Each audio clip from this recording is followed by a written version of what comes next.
Are we recording? Chris Jacobs here, and we are in production for season 2 of Hit Record on TV right now. So I have a new request for all writers and comedians. It's for our episode regarding fire, and the collaboration is called Trial by Fire. This idea came from a contribution by Catterley. She brought up the modern use of this phrase, which is most commonly known as going through some kind of ordeal or having to do something really hard without much experience at it. But have you ever wondered where the term trial by fire originated? It turns out that back in the 14th or 15th century, when people were accused of certain crimes in England and Europe, they would have to prove their innocence by enduring some sort of horrendous ordeal dealing with fire.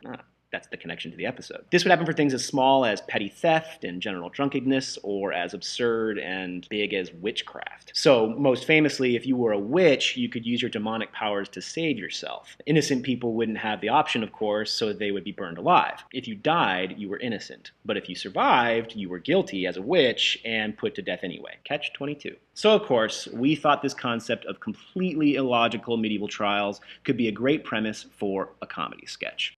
So, writers and comedians, here's how you can contribute. Write a comedy sketch based around a trial by fire. Feel free to take it in any direction. The sketch could take place during the trial itself. Maybe the accused person is pointing out how flawed the entire trial is while it's happening. It could be set after the trial has taken place, with the townsfolk going point by point about what happened and justifying the whole entire thing. What if the sketch was about two people in a crowd witnessing the trial happening? One could be a skeptic, questioning the logic of the whole entire enterprise, and the other person is defending it, no matter how ridiculous it is. Now, obviously, people being burned alive could get pretty heavy quickly, so try to keep it light and silly.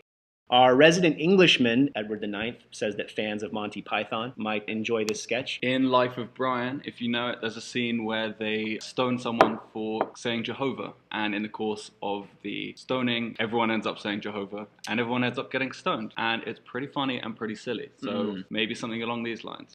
All right, so writers, contribute your comedy sketches to the Trial by Fire collaboration, and let's see what we can come up with. Thanks.